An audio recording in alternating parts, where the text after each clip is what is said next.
كتاب أنزلناه إليك مبارك ليدبروا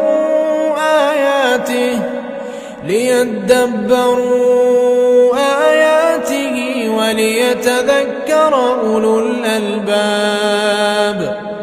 ووهبنا لداود سليمان نعم العبد إنه أواب. إذ عرض عليه بالعشي الصافنات الجياد فقال إني أحببت حب الخير عن ذكر ربي حتى توارت بالحجاب. ردوها علي فطفق مسحا بالسوق والأعناق. ولقد فتنا سليمان وألقينا على كرسيه جسدا ثم أناب.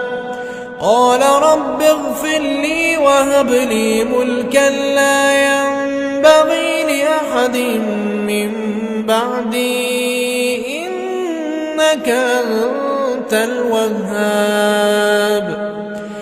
فسخرنا له الريح تجري بأمره رخاء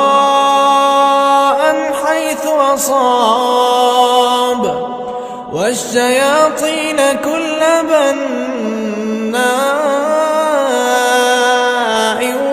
وغواص وآخرين مقرنين في الأصفاد. هذا عطاؤنا فامنن أو أمسك بغير حساب. وإن له عندنا لزلفى وحسن مآب.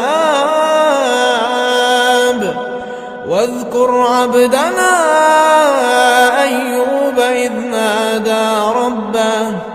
إذ نادى ربه أني مسني الشيطان بنصب وعذاب. اركض برجلك هذا مغتسل بارد وشراب.